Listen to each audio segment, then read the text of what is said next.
असीं बिल्कुलु उन सां ई गॾु बीठल आहियूं उन ॻाल्हि में। ऐं मूंखे ख़ुशी आहे त असांजे सिंध जे मसइलनि ते ॻाल्हि करण वारा, आवाज़ उथारण वारा सभई जेके साथी आहिनि उहे डॉक्टर साहिब सां गॾु आहिनि हिन मामले में।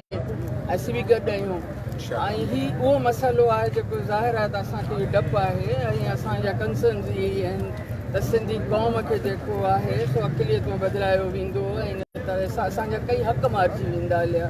असांजे बका जो मसइलो आहे ऐं हिकिड़ी 5000 साल पुराणी धरती ऐं उन जा शहर ऐं उन जो आबादियूं, उन में सिंधियुनि जो सदियुनि जो हिसो, हज़ारे सालनि जो हिसो, इहो सभु असांखां भुलिजी वेंदो हुयो। ऐं नौजवाननि खे बि जेको आहे सा इहा रिक्वेस्ट कंदुसि असांजनि खे उहे हिन में बीहनि, डॉक्टर साहिब सां गॾु अची बीहनि, आवाज़ उथारीनि ऐं पंहिंजी आवाज़ जेको आहे हुन में शामिलु कनि। ऐं जे बका जो मसइलो आहे, जे चाहिनि था संदनि बका हुजे, जे चाहिनि था त संदनि ईंदड़ नसलनि जी बका हुजे त हुननि खे हिन में हिसो वठिणो पवंदो। ऐं जॾहिं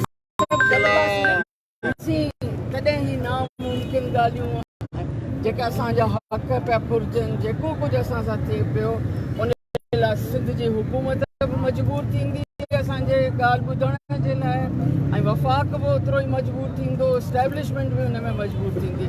न त ज़ाहिर आहे त असां छिड़विछड़ हूंदासीं त असांजो आवाज़ु कोन उहा ताक़त रखंदी।